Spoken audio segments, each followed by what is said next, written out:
Olá, amigos. Estamos iniciando mais um programa Sala de Prescrição, o seu podcast semanal do Sindicato Médico do Rio Grande do Sul, onde o futebol encontra a medicina encontra o futebol. E hoje nós estamos aqui reunidos com os nossos colunistas, Dr. João Riso, Dr. Ricardo Nogueira, eu, Marcelo Bica, e hoje nós temos a grata satisfação, a honra de receber aqui, ela que é jornalista há 10 anos, apaixonada por futebol, e não só apaixonada, mas muito conhecedora do futebol, e também muito identificada, né, gremista, identificada com a torcida tricolor, com o Grêmio, que é a Kathleen Rodrigues, a Kek. Kek, uma satisfação muito grande ter aqui hoje conosco, né? A Kek que trabalha no grupo GZH, no Globo Esporte, também se destacou no canal Copeiro TV, certo, Kek? Uhum. E então a gente podia iniciar querendo saber como é que tu começou a sua carreira como jornalista. Fala um pouquinho para nós. Uma satisfação muito grande ter conosco aqui. Satisfação a minha, gente. Muito obrigada pelo convite. Adorei o nome do programa Sala de Prescrição. Eu já participei algumas vezes do Sala de Redação. Isso. Nos desculpe o plágio. De medicina não entendo muito, mas de futebol alguma coisinha a gente se arrisca. Se tu é torcedora do Grêmio, tu é obrigado a entender de medicina. De coração, né? O coração alguma coisa sofre de vez em quando, não né? É por isso. Ansiedade. É porque quando é um time de anciões, então todo mundo vive no departamento médico. Essa rodada aí judiou mais uma vez da gente, né? Bom, vamos lá. Eu sempre gostei muito de futebol, desde de criancinha, assim. Meu pai, eu sou a última tentativa de ser um menino na família. Meu pai e minha mãe já tinham tido 2 mulheres antes. E aí ele falou, agora vem o menino. Agora vem. Não veio eu. Uhum. E ele, vai jogar futebol comigo, vai gostar de futebol, vambora. Só que ele era colorado. Uhum. E ele nunca me incentivou, assim, a torcer pro Inter nem nada. Vou deixar, porque naturalmente ela vai acabar torcendo pro Inter. Deu tudo errado pra ele, né? Eu nasci em 89, então comecei a acompanhar futebol nos anos 90 e é impossível... Aí é o Grêmio, né? É impossível ser qualquer coisa diferente do Grêmio, né? Nos anos 90. Me apaixonei pelo Darley na época, foi muito que me incentivou a ser gremista. O meu melhor amigo de infância também era gremista, eu vivia jogando futebol com ele. E aí, lá em casa aconteceu o contrário. Ao invés de meu pai me convencer a ser colorada, eu convenci ele a ser gremista. Então, ele acabou acompanhando a Libertadores de 95 comigo. Eu chorava, dizendo, tu tem que torcer pro mesmo time que eu, porque tu não me ama, e não sei o quê. E aí ele, vamos lá, vamos assistir o Grêmio e tal. E ele acabou virando gremista, assim, hoje em dia ele é gremista, me levou no Olímpico quando eu tinha, 5, 6 anos de idade. Não é tão fanático quanto eu e minha mãe, mas ele hoje torce pro Grêmio. E acabei, a minha vida, assim, eu não tenho lembranças se não tem o futebol ou o Grêmio junto, assim. Então, né? Quer dizer que essa paixão pelo futebol vem desde a infância? Desde a infância. Pelo Grêmio. E isso te motivou a ser jornalista? Isso te levou ao jornalismo de alguma forma? Sim, quando eu comecei a entender o que eu queria ser quando crescer. Primeiro, como eu pensei em veterinária, eu sempre fui muito próxima de animais e tal, mas eu sempre me dei muito bem com a educação física, e aí eu, gostava muito de jogar futebol, quem sabe alguma coisa no esporte. Mas e aí o Grêmio, hein? Será que eu posso ser jogadora de futebol? Naquela época, eu só tinha futebol feminino do Juventude, e o Inter e o Grêmio tinham, né, os departamentos cancelados. E aí ser jogadora, eu acho que eu tenho talento, mas não sei se é pra ser jogadora de futebol. Profissional, é outra parada, né? E aí eu não sabia, assim, exatamente pra onde eu ia. E quando eu comecei no 2º grau, eu gostava muito de escrever. A minha professora chegou em mim e perguntou, o que tu quer ser? Qual vai ser a tua profissão? Daí eu tô tendendo a ir para a área de informática. E ela, fica com jornalismo ou alguma coisa, né, com redação, comunicação na tua manga, porque eu acho que tu pode se dar bem aí. E eu acabei não ouvindo ela, fiz um semestre de sistemas de informação, não gostei, fui para publicidade, não encontrei, e aí quando eu fui para o jornalismo, foi aí que eu me encontrei de fato, assim. E aí eu posso ficar perto do Grêmio sendo jornalista. E logo nos primeiros meses, assim, de trabalho, eu acabei conseguindo uma bolsa de estudos na Ubra TV. Eu trabalhava na Ubra e também revertia na minha faculdade. Ali eu fiquei pouquíssimo tempo no geral, logo que eu fui pro esporte, eu nunca mais saí. E sempre identificada? Não. Eu comecei como imparcial, né? Naquela época não tinha ainda os identificados, né? Sim. E aí, lá em 2015, quando eu já estava no Rio, na Globo, foi quando eu vi aqui um movimento aqui no Rio Grande do Sul. O Baldasso foi o primeiro a se identificar como colorado. Depois tinha os clássicos, Paulo os Santana, clássicos, Kenny Braga. Mas eles já tinham uma vertente gremista e colorado lá no início, né? O Baldasso, ele fez uma revelação. E aí eu vi que tinha ali uma possibilidade de eu falar abertamente que eu era gremista. Sim, porque lá no Rio, né, tu que trabalhou na Globo, o pessoal, todo mundo tem o seu time. Todos os jornalistas.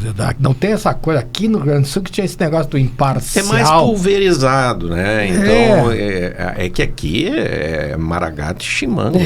Mas aqui é muito polarizado, né? Lá tem muitos clubes e sempre foi assim, né? Os jornalistas, em geral, eles, de uma certa forma, não declaravam o seu clube. Aqui no Rio Grande do Sul, aqui era mandatório.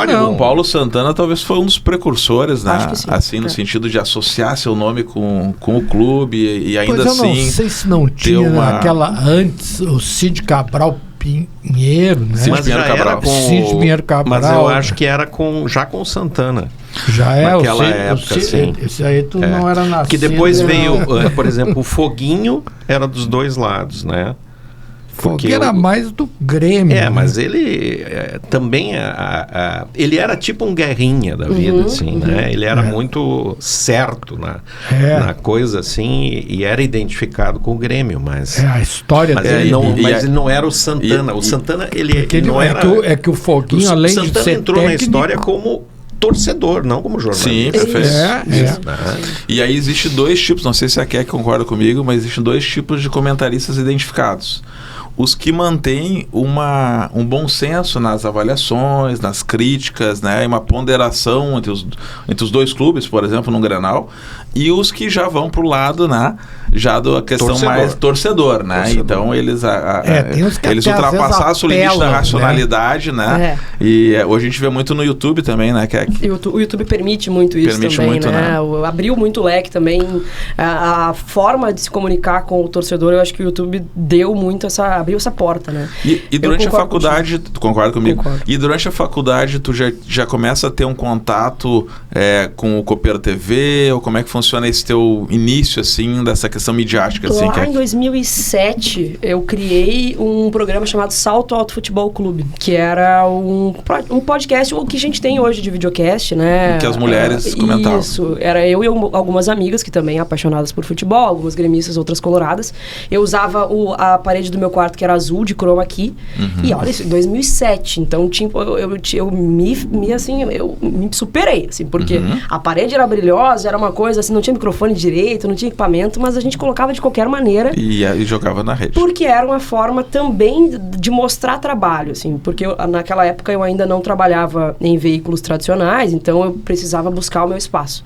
Então o Salto Alto, ele foi uma porta de entrada. Criei meu próprio estágio, por exemplo. Eu colocava um programete ali de 30, 20 minutos semanais, assim, e falava da rodada, tinha o debate, algumas reportagens também, que eu tinha a parceria com a Ubra TV, que me ajudava, né, a ter um pouquinho mais de qualidade no trabalho, e foi ali que foi começa a ensaiar essa sua entrada, exato, né? E aí eu parei de fazer, a partir do momento que eu passei a trabalhar na Ubra TV, depois eu fui pra Band, depois pra Globo, eu parei de fazer porque eu não conseguia mais conciliar o trabalho, a faculdade, mais o projeto paralelo, e naquele momento ele era uma porta de entrada mesmo. Hoje eu penso que se eu tivesse continuado com ele naquela época, ele seria um projeto muito grande hoje, porque seria um dos primeiros. Perfeito. Né, nessa nova... esse tipo de mídia, né, João, ele explodiu. Né? Hoje, né, tem aqueles meninos lá que tem um canal no YouTube de futebol, que é o Cazé TV. Cazé TV. Sim, o Cazé TV. Gigante. Cazé TV tem direito de Olimpíada, de Copa do Mundo. É que hoje... um negócio absurdo. Tom Nogueira, eu acho que hoje, assim, não se permite mais, por exemplo, ter um programa de rádio que não tenha transmissão pelo YouTube. Perfeito. As pessoas querem ver, né? Hoje em dia, nós nem tanto, porque eu gosto do rádio. Eu adoro um rádio tradicional. E eu, quando ouço uma voz antiga, assim, aquilo me remete, é que nem sentir o cheiro de uma comida. Memórias afetivas. Então, às vezes eu ouço alguns da antiga falando assim, me remete quando eu ouvia radinho, né? Em 1972, assim. Então, essa coisa hoje da visualização é uma coisa da nova geração. Eles não mas além da visualização, acho que também tem a forma de... Sim, mudou, não é tão clássica. De se comunicar. Né? Por exemplo, eu estava vendo o Neto ontem, naquele jogo lá do Corinthians e Flamengo, que o Yuri Alberto inventou de dar uma cavadinha, né? Lembrou o Pato, né? Na cavadinha eu só vi 2 caras que nunca erravam. Era o Louco Abreu e o Djalmin, exatamente. Né? Os outros, né, o nosso Pato aqui... Vamos lembrar, o nosso Soares, né, lá no Maracanã, contra o Botafogo, né? Deu uma cavadinha bonita. Mas o Soares, eu acho que esse é um extraterrestre. Que é que nossos programas de segunda nós costumamos comentar a rodada. E hoje, Dr. Riso, Dr. Nogueira, estamos com uma comentarista qualificada, né? Para comentar a rodada. Eu acho que nem vou comentar nada. Vamos deixar ela comentar. A rodada não foi muito simpática pra ti hoje. Isso, o Riso aqui é colorado, né? Colorado e do Caxias, né? Que é que tu considera algum momento assim um divisor de águas na tua carreira? A gente sabe que tem esse momento da faculdade, que tu começa a ensaiar com um canal na YouTube, né? Do Salto Alto. Talvez depois venha o Copeiro TV, né? Mas tu considera um momento chave, assim, alguma troca de emissora, alguma situação, algum momento que tu diz assim, poxa, agora a coisa tomou um outro patamar? Talvez agora, com essa nova vida de torcedora identificada e jornalista. Acho muito louco chegar na RBS, por exemplo, com a camisa do Grêmio e com o crachá por cima. Perfeito. Era algo que eu nunca imaginei. Eu já tinha trabalhado na RBS. Deve ser um motivo de satisfação, né? Muito. E aí todo mundo conhece e tal. Hoje é nós, tal, não sei o quê. Tem sempre uma brincadeira, assim. Claro que tem momentos ruins que a gente chega cabisbaixo também, né? Mas eu acho que agora, assim, é um divisor de águas de realmente ter dado um boom. Eu passei pela Band e lá na Band eu fiz tudo que tu pode imaginar. Antes a Ubra TV, né? Na Band eu fiz tudo. Foi lá uma escola, realmente. Depois eu fui pra Globo, que era meu grande sonho trabalhar na Globo. Fiquei 4 anos lá. Peguei Copa das Confederações, Copa do Mundo e Olimpíada. Globo Esporte, Esporte Espetacular, todos os programas da Globo. Tu fazia exatamente o que? Era tudo também. Era reportagem? Era mais edição de texto, né? Que os repórteres vinham e dividiam a reportagem comigo, e também produção, que era o que eu mais gostava de fazer, porque o produtor lá na Globo, ele viajava pra caramba, assim. Então, eu gostava muito de fazer grandes reportagens, que era o de Esporte Espetacular. Inclusive, eu fiz os 20 anos do Bi da Libertadores do Grêmio, que pra mim foi uma das melhores da minha vida. E tu pegava as coisas mais regionais aqui ou não? Tu pegava matérias nacionais também? Lá na Globo era tudo. Era tudo. Entendi. E outros esportes também, grandes histórias. Eu até fiquei um pouco afastada, assim, das coisas regionais. Foi aí que eu comecei a sentir mais falta de falar que eu era gremista mesmo, assim, porque parece que quando tu tá longe, aflora. E em 2016 eu tava lá. Quando o Grêmio começa ali a campanha da Copa do Brasil, eu tava lá, e aí eu fui para os 2 jogos em BH, e aí ali foi uma coisa que eu precisava falar para todo mundo que eu era muito gremista, assim, sabe? E como é que é esse equilíbrio, Keck, de tu demonstrar a tua emoção, que é impossível a gente às vezes, né, esconder, mas também ter aquela questão do bom senso, do comentário, né, pertinente, da crítica. Tu pensa, por exemplo, assim, num Grenal, né? Tu tá lá, tem toda uma massa de colorados que tá te escutando também, né? Poxa, tu tem assim aquela preocupação, eu preciso ser justa, né?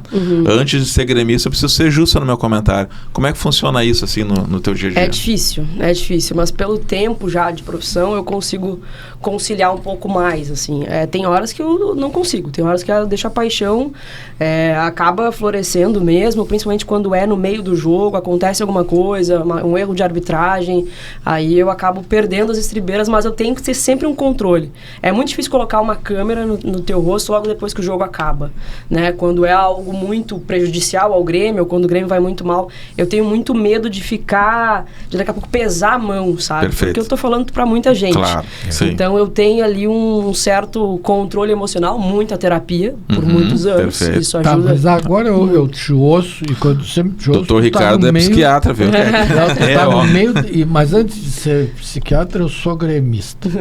Eu sou gremista desde aquele Grenal de 4-1 do Marino. E tu é gremista antes de ser Chavante? Não, claro que não. Porque eu nasci em Pelotas. Pôr as coisas na ordem. Na verdade é o seguinte, na verdade eu não sou gremista, eu sou anti-colorado. Porque eu odiava quando aquela torcida do Inter ia a Pelotas e era um clima muito violento, assim. E com o Grêmio não. A torcida do Brasil tem um relacionamento... Mas eu entendo isso, e entendo quando tu fala Grêmio e Inter, porque tá, tudo bem, eu sou colorado, tá? Mas eu não sou anti-Grêmio. Pelo menos às vezes. Não, eu acho que na maioria das vezes eu não sou anti-Grêmio, eu sou anti-juventude. Sim, ele é caxiense. E eu vejo Caxiense. isso. Quando a pessoa é muito colorada ou muito gremista, tu é anti-Grêmio ou anti-Inter. Mas na verdade... Porque um se alimenta da desgraça do outro. Tá, mas eu sou Caxias é assim. Não, mas eu também sou assim, mas sou principalmente assim com o Inter. Né? Mas paradoxalmente, o time que eu mais admiro, que eu vi jogar, é o time do Inter. É o time de 1900 Doutor Nogueira, o senhor não pode falar isso como gremista, doutor Nogueira. Pois é, mas é pior que é. Sincericídio.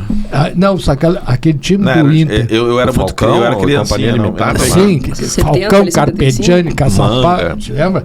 Esse time que eu vi jogar, o Lula, Flávio Minuano, de centroavante, e o Valdomiro era o mais fraco do time. Sim. O Valdomiro sabe que esses dias eu ouvi um comentário pertinente. Nessa época não existiam essas transações assim, quando o cara novo, então um clube conseguia formar um grande time, né? Você imagina se o Internacional ia conseguir segurar hoje um Batista, um Falcão. O Falcão que foi vendido naquela época, se for calcular com os valores de hoje, foi insignificante. O cuiabano vale mais. E eu vou dizer uma coisa para vocês, e o senhor, como também torcedor do interior, que era do Chavante, vai compreender, se coloque no meu lugar. Eu vivi uma das piores coisas que pode existir para um torcedor, cara, que é juntarem duas rivalidades. Criaram a Associação Caxias de Futebol. Juventude e Flamengo. Em Pelotas jamais consegui. Mas nós nunca tinha visto isso como uma possibilidade. Aí os dois times faliram. E aí a única maneira de sobrevivência... os dois juntos. Os dois juntos. Se criou, foi 1970, 71. Interessante, não sabia disso. Aí criaram a Associação Caxias de Futebol. E aí, para não dar confusão, o uniforme era igual ao do Santos, né? Totalmente branco, tudo. Era igual do Santos, era igual do Real Madrid. Deixa eu aproveitar esse gancho. Não, o Santos é maior que o Deixa eu aproveitar o gancho e começar a gente ensaiar algum comentário da rodada, começando pela Série C, pelo teu Caxias, que perdeu ontem pro Londrina. Pois é. E eu gostaria de saber a opinião de vocês e também da Keck. Será que ainda temos chance aí do Caxias subir? Tem 2 jogos, né? 2 jogos. Um em casa, um fora, isso, né? Isso, um em fora e um em casa. Eu acho o seguinte, animicamente não. Porque o time vem jogando... O time vinha muito bem, cara, mas vinha muito bem. Vai vender alguns jogadores? Né? Não, saiu um centroavante, que é um cara que... O Eduardo Melo, que estava fazendo diferença, mas supriu, ele trouxe 6 jogadores para o quadrangular. E o técnico é muito bom. É bom, né? O Júnior Rocha é muito bom. Só que eu acho que é a síndrome do vira-lata, cara. Pode ser. Sabe, eles estão sentindo a pressão. O jogo de ontem, cara, porque o Caxias conseguiu empatar em Londrina. E esse era um jogo que, se fosse contar todos os jogos do quadrangular, o jogo em Londrina era para ser derrotado. E depois descontar aqui. Ele empatou lá. Aí veio foi um bom resultado, foi um ótimo resultado. Cara, se abriu no sábado, se abriu todo o treinamento para a torcida, se encheu o Centenário, cara. O estádio estava lotado no jogo? Tá. Existiu uma Só mobilização. do coisa Estava fica mobilizado pro jogo. Muito, porque esse aí que eu digo que pode ser o grande tiro no pé. Se jogou tudo nesse jogo como a chave para ir para a Série B. E era. Tu pode ganhar agora os outros dois e torcer pro Londrina, que o Londrina quer ser campeão da Série C. Londrina agora tem 4 e o Caxias Londrina, ponto. O Londrina isso, tem... né? Não, o Londrina tem 6 pontos. Ele empatou 3 e ganhou 1. Certo, Tá? certo. E o Caxias tem 3. Tem 3. E o Floresta do Ceará tem 6 pontos também. Mas o que A tá... diferença é 3 pontos, né? A diferença é 3 pontos. Só que agora, se a gente acreditar que o Londrina vai ganhar do Floresta e vai ganhar do São Bernardo, eles ficam parados. E se o Caxias ganhar dos dois, ganhar do São Bernardo, que é possível ganhar. Sim. Perdeu pro Floresta agora. E o Caxias já ganhou do São Bernardo. E ganhar do Floresta em casa, que também é completamente possível, né? Ainda mais se ele perder pro Londrina antes, o Caxias sobe como segundo ali. Só que animicamente, ontem foi um balde de água fria. Ontem o time ficou... É um time derrotado, cara. O jeito que eles saíram de campo, as entrevistas, eu acompanhei depois na Rádio Caxias, sabe? A torcida... Eu mesmo, né? Eu não vejo como possibilidade. E quer que tu tenha acompanhado a Série C? O que tu acha da questão do Caxias? Não da forma que deveria acompanhar, mas eu acho que agora é calcular a rota. Agora é recalcular a rota. Esse podia ter sido o jogo, daqui a pouco, do acesso, né? Mas ainda tem 2 jogos pela frente, não dá pra jogar a toalha, né? A torcida tá mobilizada. O problema todo foi essa paulada de ontem. Graças a Deus, os jogos têm uma semana sempre. Então dá pra se tentar fazer algo, né? E jogar em cima disso, cara, sabe? Vamos torcer pro Londrina, que o Londrina vá para a final com a Ponte Preta. E tem um jogo em casa ainda, né? Que é extremamente importante. É que tá. Em casa, acho que o psicológico em casa que tá pior. Ontem, assim, se errou gol de dentro da pequena área. De nervosismo. Entendeu? Se tocou 2 bolas na sentiu, trave. O time sentiu. O time nervoso, cara. Eu já vi isso. Na Série D, quando o Caxias decidiu com o Mirassol na D. Ele decidiu e foi para os pênaltis com o Mirassol. O Caxias perdeu todas as cobranças de pênalti. E só bateu os caras que eram experientes. Então é uma responsa que não... Então quer dizer que tu acha pouco provável ver os teus 2 times do coração na Série B ano que vem. Eu acho que é o mais provável. Mas pelo Caxias, né? Porque eu não sei não. Eu acho que eu não estou acreditando, eu realmente estou decepcionado com a campanha do quadrangular, infelizmente. Ainda tem, não vou jogar a toalha, mas eu espero que seja uma coisa épica. Sim. Né? Sim. Ele vai ter que mostrar isso. Vai ser bacana, se ele conseguir jogo, vai ser bacana. Vai ser bacana.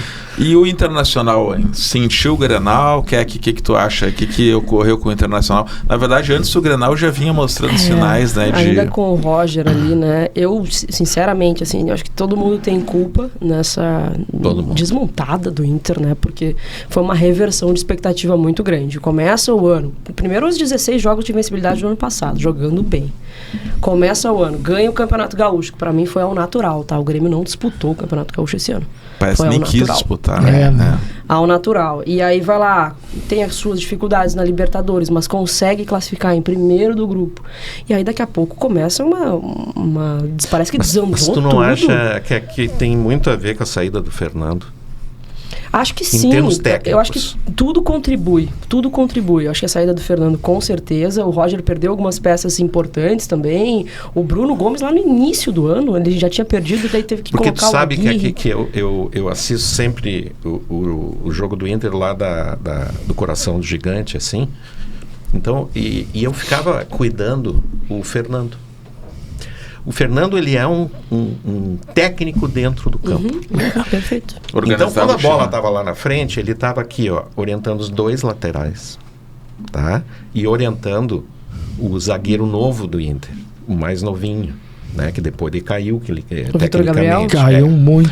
Então, o Bernabé decaiu, o companheiro que devia estar aqui do lado do Fernando cobrindo também decaiu, os zagueiros, os laterais.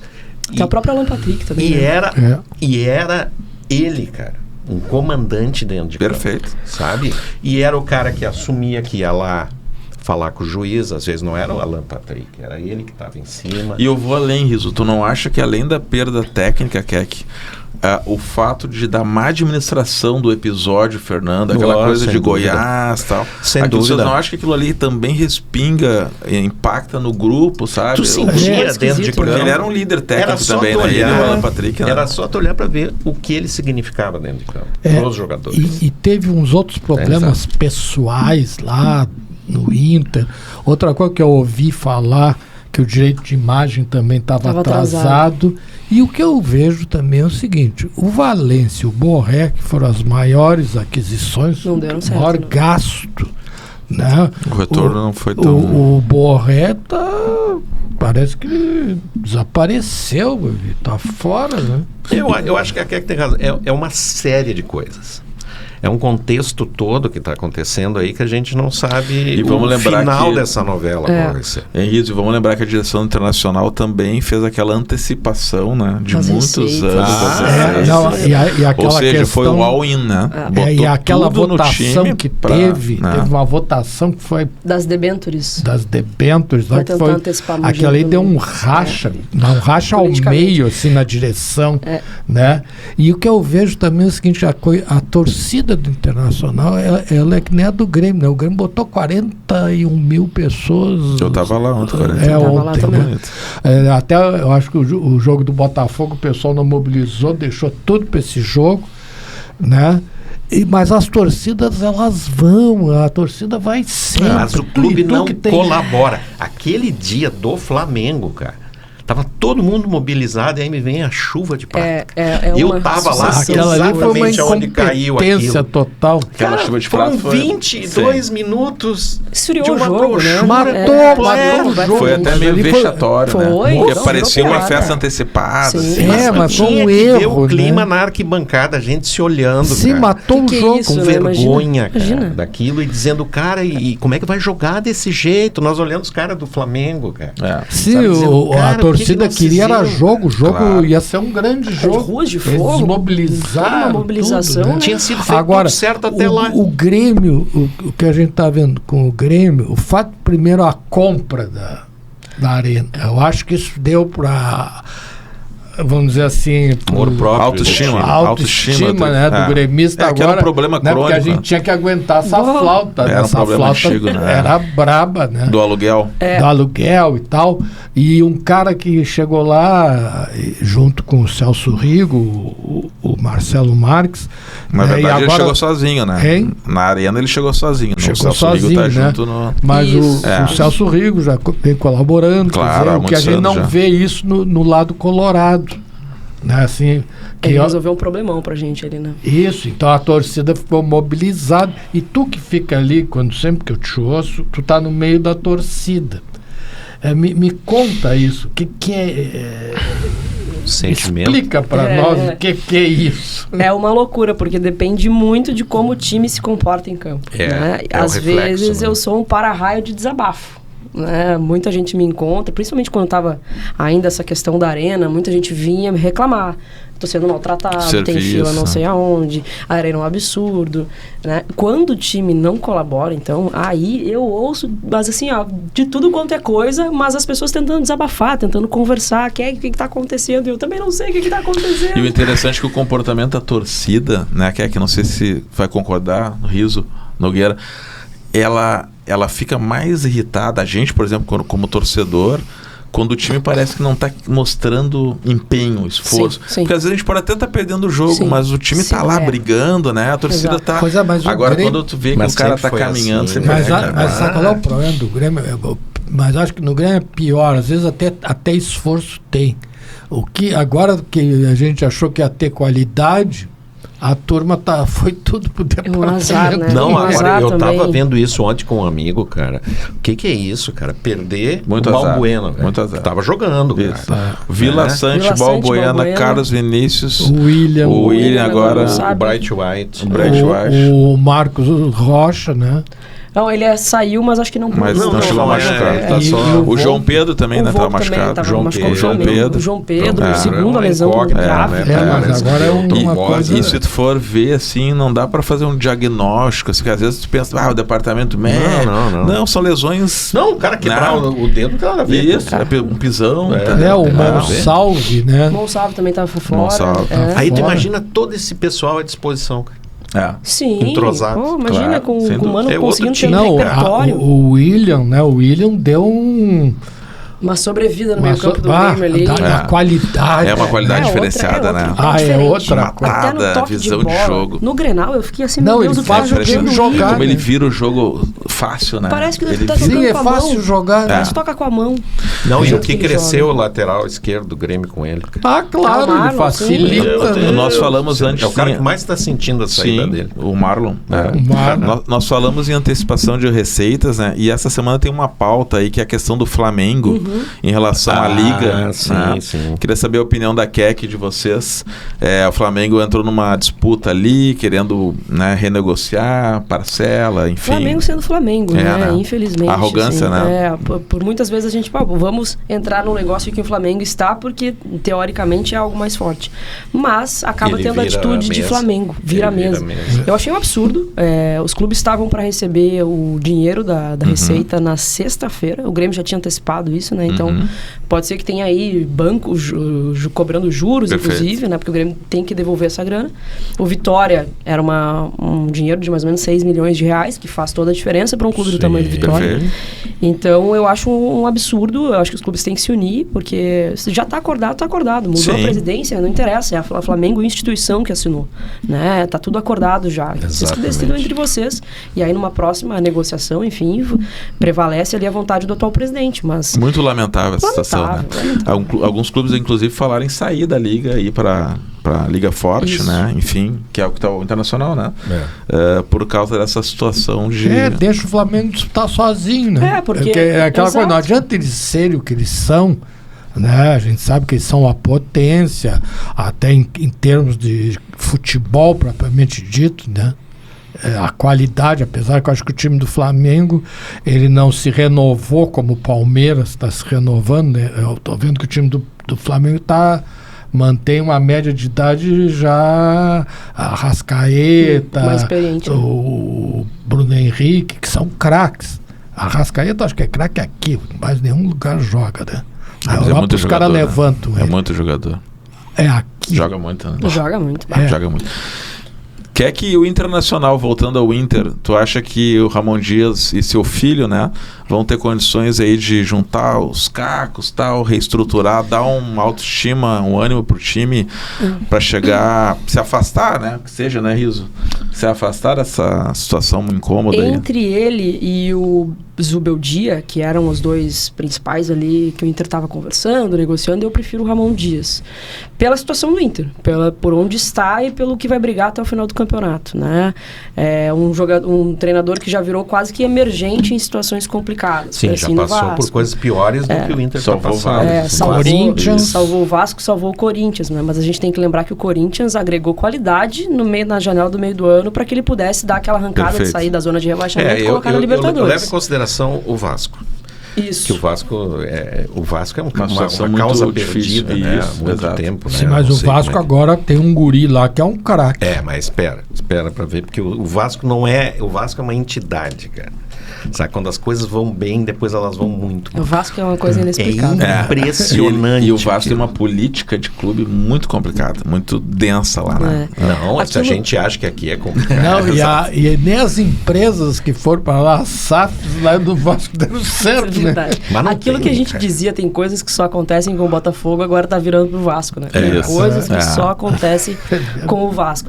Mas eu acho que ele pode sim ajudar. Acho que só tem um problemaço, que o Inter não contratou ninguém nessa janela. Não tem ninguém que possa dizer, olha aqui, ó, tu pode colocar esses jogadores para agregar qualidade do time. Aí é que tá, ele tem que contar com o que tem, e eu acho que uma figura que pode ser importante, eu acredito, é o D'Alessandro. Para ajudar, porque o D'Alessandro tem uma idolatria. Sim, sem dúvida. Pelo treinador. Eu me recordo, então ele vai ter carta branca também. Me recordo que me preocupei muito. Lembra que eu falei aqui quando o D'Alessandro voltou agora para o Internacional ao lado do Roger, que vinha bem.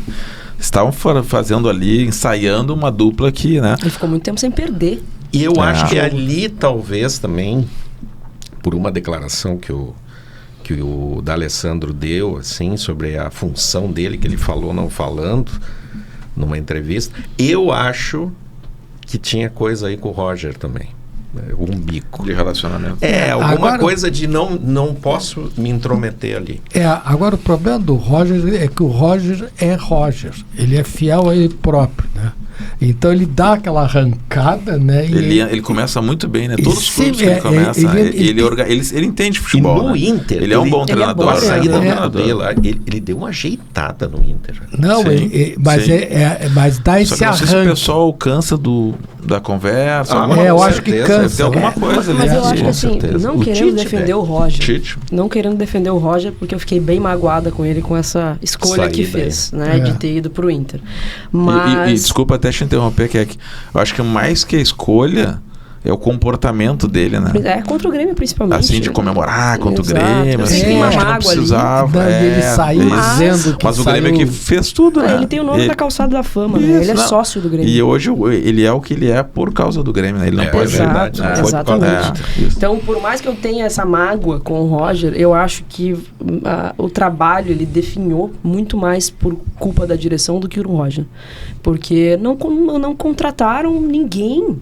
A janela do Inter do início do ano e do meio do ano não condiz com que pelo que o Inter estava brigando, que era Libertadores, Copa do Brasil. Mas será que eles não acreditaram muito nesses meninos? Eu até me entusiasmei. Acho que não tinha dinheiro. Mas eu acho que o problema era a grana. Não, mas eu me entusiasmei com esse Ricardo Matias. Eu achei, esse guri... É que aí o Ricardo Matias, ele tem a oportunidade porque o Borré e o Valência não deram certo, né? E o Borré e o Valência nem pintar. Gastaram horrores para trazê-los, né? E o salário, inclusive, também. Então, acho que a janela do ano passado do Inter foi apostar todas as fichas, né? Lá no início do ano, quando traz Borré, Valência veio antes, né? Em 2023. Mas o Rocher, o Alário, lembra que o Inter estava montando, o Thiago Maia estava montando um super time, né? Para entregar pro Cudê, vai até ali a semifinal lá em 2023 da Libertadores, ainda tinha uma expectativa do ano passado fazer um campeonato brasileiro bom, e eu acho que apesar da enchente, o Inter fez um bom campeonato brasileiro nas mãos do Roger, quando ele vai lá a diferença foi monstruosa quando mas o Roger aí pegou. Em 2025 chega, quando era para confirmar aquele trabalho do ano, né, passado, de 2024, não trazem ninguém para colocar na mão do Roger. O Roger improvisou um volante que ele achou de lateral direito. Ele achou o lateral direito, porque era para ser o Aguirre. E aí o Bruno Gomes se machuca, vai o Aguirre. Contrataram o Ronaldo, Diego Rosa. Trouxeram uma galera que não mas podia estar vestindo. Mas eu não sei se o Ronaldo e o Diego Rosa não tenham sido indicações do próprio Roger. Eu acho que foram, mas naquela situação de, eu tenho isso aqui para gastar. Com esse orçamento, o que eu consigo trazer? Mas não era condizente com uma Libertadores. Vou tentar trazer quem eu já trabalhei, quem eu conheço. Bem possível. Mas voltando um pouquinho aqui pro Grêmio de novo. O jogo foi domingo ao meio-dia. O Grêmio a gente não voltou, porque a gente não começou ainda no Grêmio, mas a gente pode ir pro Grêmio. A gente pode voltar pra ele. Vamos ser honestos, que nós somos gremistas. O Grêmio tá jogando mal, né? Tá. Eu não vi o Grêmio jogar bem ainda. Não, no jogo, assim. Jogando bola? Mal. Contra a Vitória, eu achei... Tava jogando mal. Olha, momentos, né? Jogando muito mal. E outros momentos de algum tipo de articulação, que tu vê um ensaio de um time. Mas a gente não vê no time do Grêmio, né? Que doutor Nogueira, uma mecânica de jogo. Isso tu não não vê existe, jogadas, tu não vê possibilidades, os gols parecem que saem. Tu não tem essa sensação? Pois é. Ao Até acaso. o Grenal, isso. o melhor jogo do Grêmio na temporada tinha sido contra o Juventude na semifinal do Campeonato Gaúcho. Depois foi aos trancos e barrancos, que dava, qualquer golzinho era super comemorado. O Grêmio não fazia gol na arena. Isso. O Grêmio não conseguia fazer gol na arena. E aí, quando tem o Grenal, com o acréscimo de William, Marcos Rocha, né? A galera que... O próprio Noriega, que eu achei que não ia... Muito bom jogador, hein? Não ia vingar, foi muito bem. Eu acho muito. O máximo é os guri da base. Eles jogam muita bola. O Alisson. O Alisson, esse sim. Esse aí eu acho que... O Gabriel Mack tem que começar a entrar mais. Tinha uma expectativa de ver o Riquelme jogando com o William, mas eu não sei como é que ficou a lesão do William agora. Também tem esse azar. Mas enfim, a gente coloca um pouco mais de qualidade no time. Perfeito. Né? E tu vê o meio-campo do Grêmio, o Arthur, Cuejar virou reforço, né? Pois é, o Cuejar jogando é um acréscimo. O Arthur também é um cara que tem qualidade, né? Muita qualidade. Mas só que nós que vimos o Arthur, esse Arthur que tá aí... Não é o de 17. Não, claro. Né? E ele estava muito tempo sem jogar, então acho que ele vai. Eu acho que a diferença ele vai pegar o ritmo daqui a pouco. Ele estava muito tempo sem jogar. Sabe uma coisa que comentávamos eu e meus amigos ontem lá no jogo? Que como tem jogador hoje que é muito físico, o futebol de hoje está muito físico, né? Muito físico, pouco drible, pouca criatividade. Então quando tu vê assim um Arthur, um William, que talvez nem fossem jogadores assim extra classe, talvez não seja, mas eles têm os fundamentos do futebol. Eles sabem jogar futebol. Então, quando tu vê um jogador que sabe jogar futebol, tu já... mas esse cara joga muito. Porque o futebol hoje tá assim. Exato, não é? Exato, é muito físico. E ontem... Pode ir. Não, ontem eu vi o jogo do Grêmio e depois eu vi o jogo do Fluminense com o Botafogo. O Grêmio jogou mais que o Botafogo. Na comparação, sabe? Fosse comparar 4 times lá, né? O Botafogo ontem foi enredado pelo Fluminense. Enredado. Ele não saía da marcação. Jogo físico. Faltava muita peça. Ele estava mais desqualificado do que quando jogou com o Grêmio. 13 desfalques, uma coisa horrorosa. Mas não conseguia, sabe? Eu olhava assim, eu digo, parece o Grêmio do primeiro semestre, cara. Sabe? Chutão... isso que eles tinham mais vontade que o Grêmio do primeiro semestre. Mas tu via a qualidade dos jogadores do Fluminense fazendo a diferença. Isso. Comando em Mas campo. falta isso hoje, né? Muito físico, né? Ontem, quando eu cheguei no estádio, vim do aeroporto, estava em São Paulo, vim direto pro jogo. Eu peguei, o William já não estava mais, eu cheguei com 20 minutos de jogo. E aí eu senti uma diferença muito grande já assistindo o Grêmio sem o William. E aí tava o tempo todo pesquisando o que aconteceu com ele, porque muito provavelmente ele vai ficar algum tempo sem jogar. E vai voltar ao meio campo que era antes, né? Isso. Muito provavelmente o Cuejar volta. O Cristal foi bem ontem. Entrou bem. Ele entrou bem, fez um baita lançamento. Pois mas ele vive de lampejo. E nessa temporada quase não aconteceu. Quase não aconteceu. Não posso falar que o diagnóstico é antiético. Mas ele desaparece, assim. Ele é um vagalume. Mas ele tem bola no corpo, cara. É um jogador pra... Mas aqui é que tava falando... E essa parte física do Cristal não existe. Não existe. Ele não tem aquela intensidade que o jogo pede. Em jogos mais disputados, ele já... E embora aos 37 anos, o William deu muito isso. Essa intensidade pro meio campo do Grêmio. Ele não jogou ainda os 90 minutos. Ele joga 60 minutos, às vezes. Ontem aconteceu essa infelicidade. Mas ele faz o time jogar. Parece que é fácil ver o jogo com ele. E ele bate fácil na bola. Ele tem visão. Vocês acreditam que esse placar de ontem, 3-1, apesar de não ter sido, como a gente sabe, um futebol assim, de brilhar os olhos, vocês acham que pode trazer algum elemento novo para o grupo, no sentido de melhorar ali, né? De novo, a autoestima do grupo, dos jogadores, dar uma confiança? Eu acho que o Grenal já fez isso. É possível, né? E aí, eu acho que isso aí corrobora bastante. Tu acha que a gente pode se iludir numa Libertadores aí, daqui a pouco, tu vê o Grêmio assim? Eu acho que vai depender muito do diagnóstico do William, se o Marcos Rocha vai poder jogar todos os jogos, porque, assim, eu já perdi as esperanças de ver o Grêmio jogar um futebol vistoso nessa temporada. Vai ser um futebol mais pragmático, para ganhar, conforme o que a gente vai ter em campo, né, em relação à qualidade, material humano mesmo. Se a gente tiver o William, né, voltando em breve, eu acho que dá para tentar sonhar um pouquinho mais alto.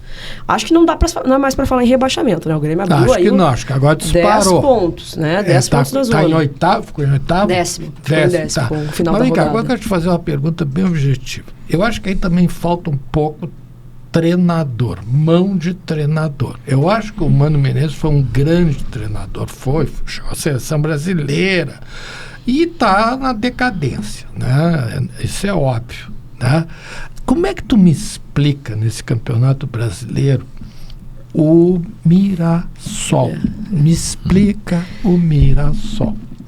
O Mirassol, essa é a pergunta de $1 milhão, porque é muito uma sensação realmente no campeonato. Se tu for olhar o plantel do Mirassol, bom, o Reinaldo tá lá jogando bola, jogando goleador, bem, fazendo goleador. gol.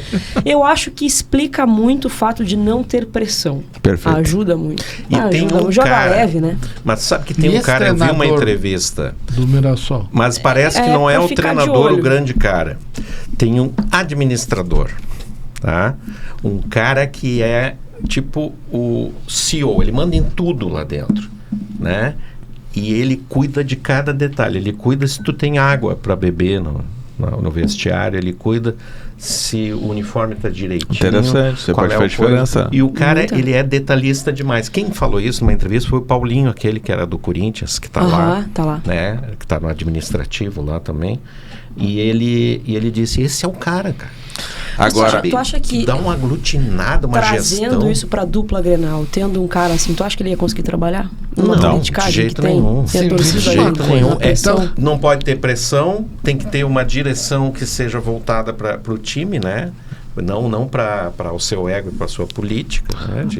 Agora, por mais Mirassóis nos campeonatos brasileiros, o que eu quero dizer com isso? Por mais surpresas, sim, com uma folha salarial baixinha, porque nos traz aquele elemento do futebol que é o bacana do futebol, que futebol não é só dinheiro, né? Futebol às vezes traz uma gestão, como tu falou, às vezes é uma gestão competência. Às vezes é uma gerência de um grupo. Mas tem uma coisa que a gente tem sido omisso, porque a gente ama ele, nós, gremistas, todos amamos, que é o Filipão. Mas o que o Filipão faz hoje no Grêmio? Eu acho que o Filipão é muito mais do tamanho da figura dele e representatividade que tem. Talvez uma conversa com a CBF de vez em quando teve aquela sucessão de erros de arbitragem, o Filipão foi lá na CBF, ele tem um peso. É diferente chegar o Alberto Guerra e chegar o Filipão, né, para conversar com Sim, foi recepcionar o novo técnico. Eu acho que é isso, assim. A presença dele, né? A presença dele, a figura dele, ter um tamanho do Felipão dentro do vestiário, eu acho que ainda faz a diferença, principalmente para os mais jovens, que olham e veem ele como uma grande referência, assim. Eu tinha medo se o Felipão não ia ser um escudo da direção. E não parece estar sendo, né? Não parece. Como faziam com o Renato, né? Que é que nós temos aqui em Porto Alegre, no Rio Grande do Sul, um programa que é um programa icônico do jornalismo esportivo, né? Talvez eu poderia dizer da rádio brasileira, que é o Sala de Redação, né? E inclusive a gente até carinhosamente homenageia o Sala de Redação através do nosso programa Sala de Prescrição. E tu teve a oportunidade de participar desse programa em que figuras assim folclóricas e enfim, né, históricas do esporte gaúcho, do futebol gaúcho, participaram, né? Posso citar aqui Paulo Santana, Kenny Braga, enfim, me ajuda aí, o Pedro Ernesto, o Cacalo, o Vianney Carlê, né? O Lauro Coimbra, o Rui Carlos Osterman. Exato, poxa, o Lauro Quadro. Então, como é que foi pra ti, assim, a primeira vez que tu foi nesse programa, né? E tu tá lá na bancada do Sala de Redação? Muito... primeiro é emocionante, assim, eu brinco que eu não tenho nem roupa para entrar naquele estúdio lá. É uma responsabilidade muito grande. Toda vez que eu tenho que substituir o CCD ali, eu fico, cara, que baita oportunidade, é um canhão realmente o Sala, qualquer coisa que tu fala, ele repercute muito, ele reverbera por muitos lugares, e eu me sinto muito honrada, assim, né, eu sou uma das únicas mulheres que fizeram parte do Sala de Redação, a primeira gremista também, então... Acho que foi tu e a Kelly Matos, né? E a Duda Strebe também participou. A Duda participou bastante, ela foi como colorada identificada mesmo. A primeira gremista foi tu. A primeira gremista foi eu. Então, e para quem participava era o Paulo Santana, Cacalo, grandes nomes, né? Hoje eu escrevo a coluna do Diário Gaúcho que era pertencente ao Cacalo. Então eu legal, fico, né? Pô, assim, honrada, Cacalo feliz. Nossa Senhora. Mas é um peso.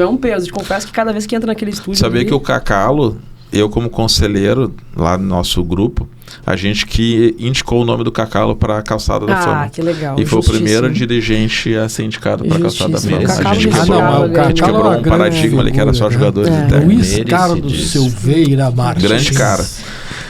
E assim, em relação ao jornalismo esportivo, né? Como é que é para ti produzir conteúdo, então, na rádio, jornal, na internet, tudo ao mesmo tempo? Também queria que tu falasse um pouquinho para nós como é que é essa era da informação que a gente vive hoje, né? Que se a gente pegar agora o nosso celular aqui, a gente já vai ter alguma novidade, né? Que a gente não está sabendo nesses minutos de conversa. Então, esse imediatismo no esporte, isso é uma coisa que ajuda, não ajuda? Como é que tu trabalha isso, assim, nessa questão de produção de conteúdo? Eu acho que depende muito do ponto de vista, assim. Eu acho que ajuda porque a rapidez com que tu informa os teus, né, telespectadores, ouvintes, eu acho que isso é bom, mas existem muitas fake news, aí vários boatos, várias contas de Twitter, principalmente, porque as pessoas usam muito o Twitter ali, que isso eu acho que atrapalha e depois tu vai checar para tu conseguir reverberar uma notícia que, por exemplo, vou combater uma fake news. Demora muito. Mas sabe que isso a gente vê que é a grande... E a fake news é rapidinha. Às vezes criam verdades que não são reais, né? Porque existem muitos disseminadores de informação mas hoje, né? Que todo mundo dissemina informação, todo né? mundo virou produtor de conteúdo. Exato. Aí que eu digo que é a nova tarefa do jornalista, que é entregar o filtro disso, a verdade. Porque onde é que a gente vai se basear, cara? Né? Então, por isso que a gente acompanha a coluna, isso, a coisa aí, porque tu ouve o negócio, tu abriu aqui, tá? Estranho. Pois é, mas eu acho que tem um outro lado. Fonte. Mas eu acho que tem um outro lado mais com inteligência artificial. Mas eu acho que tem um outro lado positivo. Vou te dar um exemplo. O Flamengo, que é um grande exemplo, grande clube, etc., contratou um português lá, e o português esses dias inventou de contratar um cara da segunda divisão lá da Europa, pagando milhões. Ele tomou-lhe um bombardeio. Da onde que foi esse bombardeio? De todas essas fontes que tu falaste. E o pessoal disse, não mesmo, esse cara aí não joga nada. Porque hoje tu tem esses aplicativos que diz quantos gols o cara fez, quanto ele jogou, média e tal. Então, eu acho que tem o lado... Claro. Os dois positivo e negativo. Mas, doutor Nogueira, aqui a gente teve exemplo agora. O Zubeldia foi um balão de ensaio que fizeram, né? Largaram o nome para ver o que acontecia. Ver qual a reação, né? Tu consegue ter um bom termômetro pelas redes sociais do que o teu torcedor pensa, né? Esse lado é bacana, né? Mas a informação, né? Ou a desinformação, a qualidade da informação. Que é que hoje, nesse mundo em que, como tu falou, né? Todos podem produzir conteúdos e todos produzem conteúdos, né? Abre uma conta no Instagram, no Twitter, enfim, começa a produzir conteúdo. E as pessoas, então, hoje tem até a profissão de influencer, né? Enfim, e aí a pessoa pode seguir um segmento e tal. Mas qual é a tua dica, assim, para quem tá pensando ou tá fazendo jornalismo, né? Tu se vê, assim, a guria que tu tava lá na faculdade, mas que decidiu, não, eu não vou simplesmente me aventurar, né, numa atividade jornalística, eu vou estudar, eu vou fazer o curso superior, né, a graduação. E como é que tu vê isso? O que tu dá de conselho, assim? É muito válido fazer, a faculdade agrega muito. Eu acho que isso é importante, né? Para as pessoas que estão iniciando no jornalismo, enfim. Não, com certeza. E te ver como um modelo, um exemplo, né? Sim, não, com certeza agrega demais, até porque os veículos mais sérios vão contratar quem tem o diploma, né, de jornalista, quem tem a formação. Então, começa por aí. Claro, muita coisa tu vai aprender na redação mesmo, no dia a dia. Né? A faculdade é um início das coisas, mas ela precisa, né? Se precisa para passar por várias etapas, começa tudo na faculdade. Mas eu daria a dica de fazer o que eu fiz na minha época.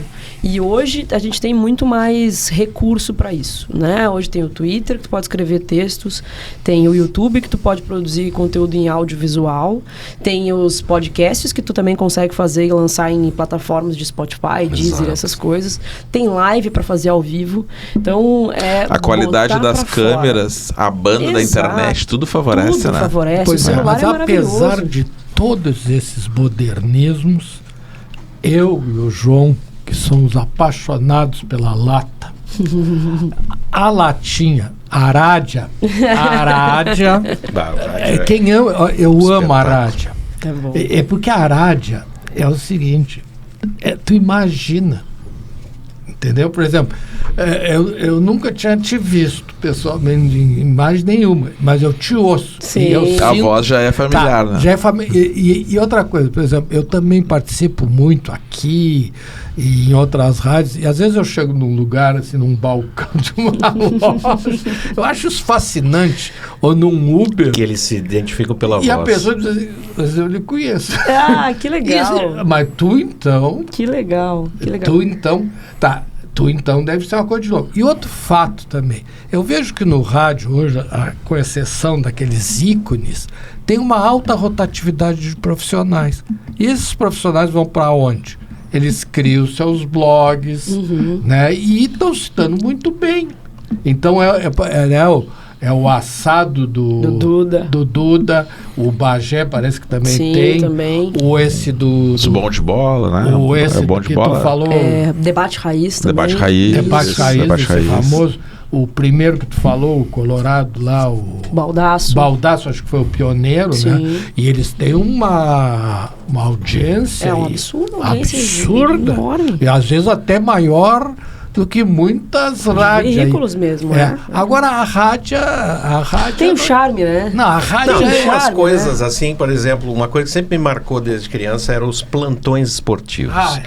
Eles eram clássicos. Kleber Gabrauska. Ítalo Gal, né? Rogério Belk.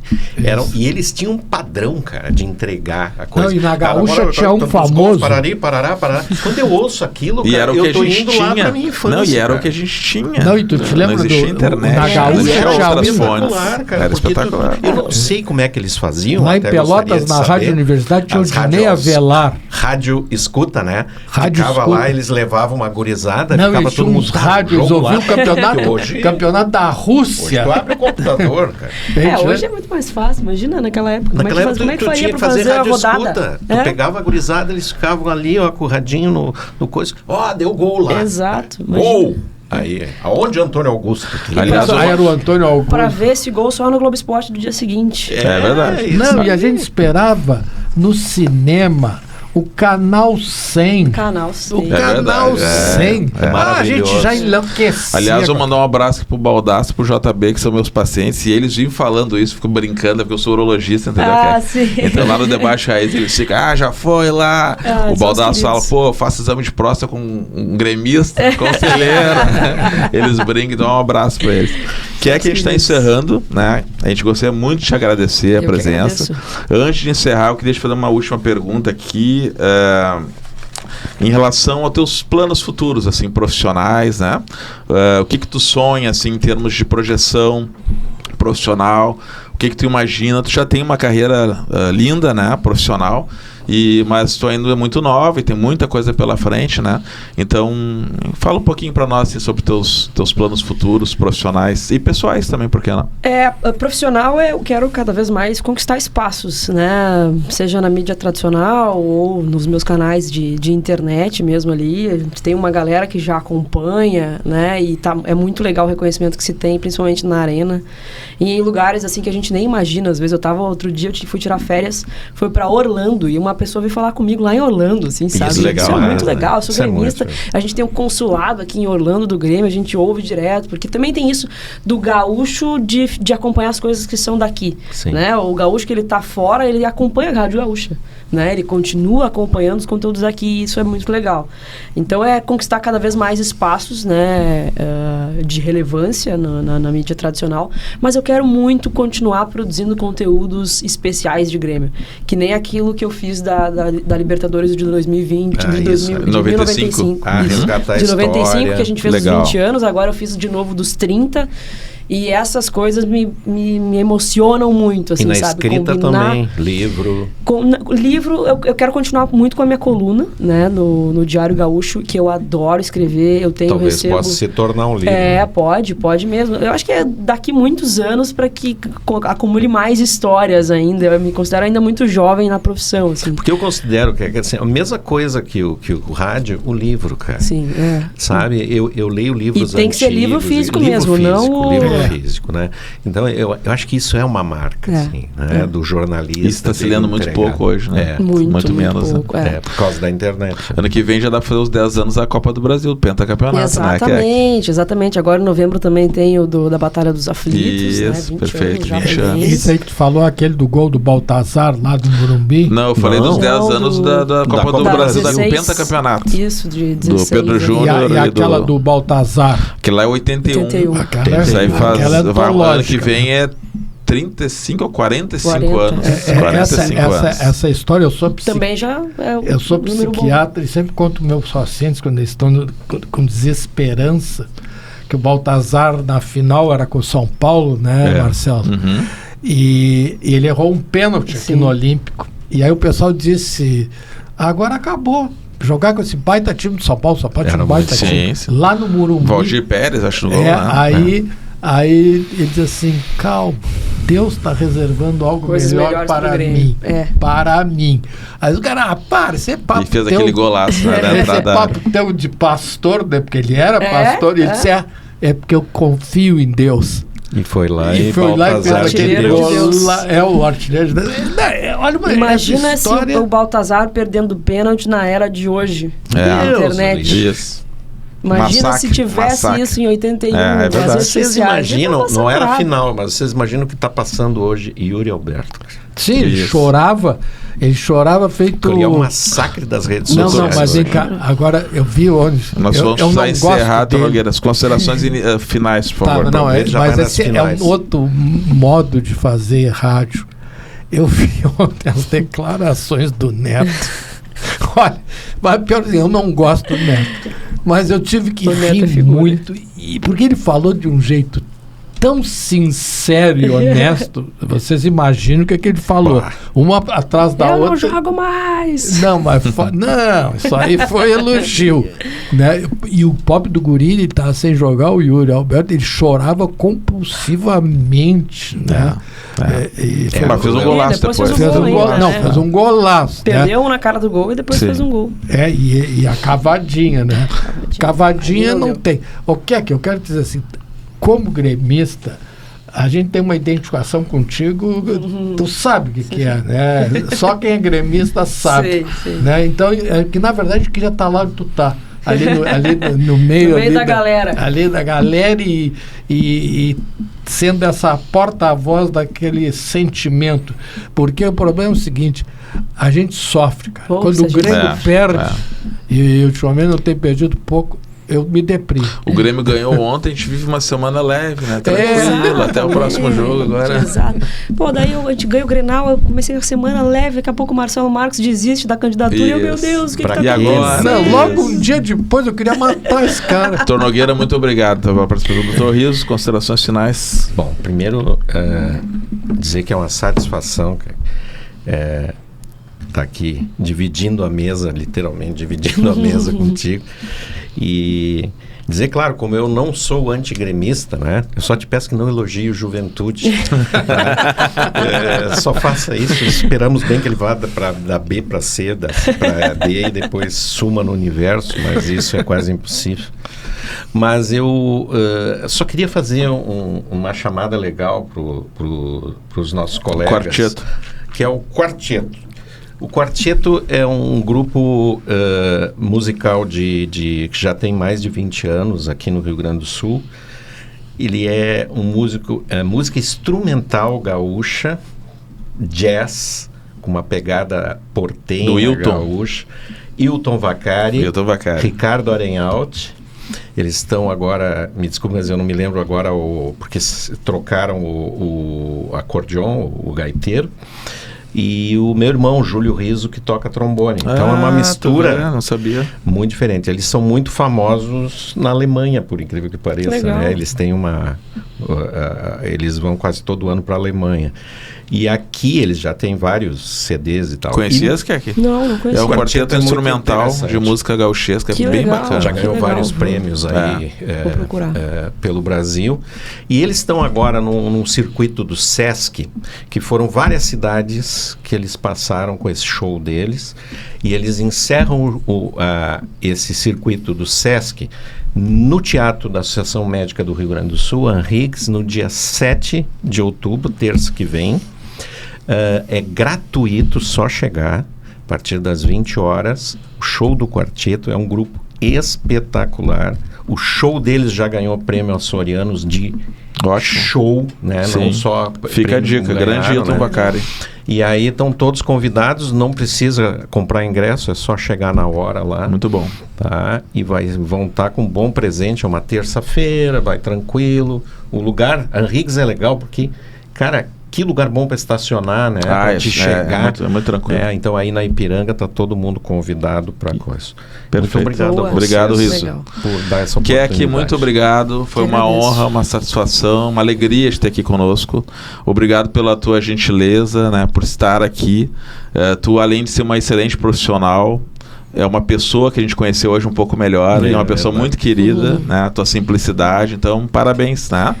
E queria te dizer que vocês, comunicadores, né, e tu representas muito bem isso, vocês têm uma responsabilidade muito grande, né, como bem falou o Dr. Nogueira, porque o futebol, existe até aquela frase, né, antiga, o futebol é o ópio do povo, né, mas o futebol realmente, além de ser um entretenimento, além de ser ali o esporte, ele representa às vezes uma sublimação, né, de emoções. O torcedor vai para o estádio para torcer para o seu time, porque ao torcer pelo seu time, pelo Grêmio, pelo Inter, Caxias, Juventude, ele está ali reconhecendo valores naquele time, valores que ele traz de família, né? Então ele vai muito além, aquela coisa é além do futebol, né?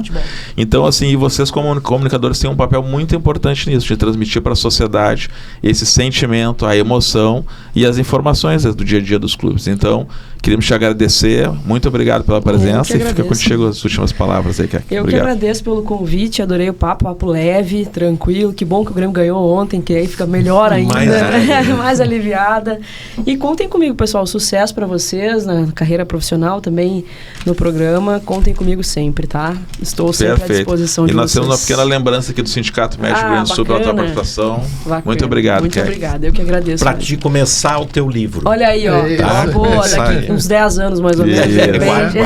Show de bola, muito obrigado. E com isso encerramos mais uma edição do programa Sala de Prescrição, seu podcast semanal aqui através do Sindicato Médico do Rio Grande do Sul. Muito obrigado a todos pela audiência. Um grande abraço.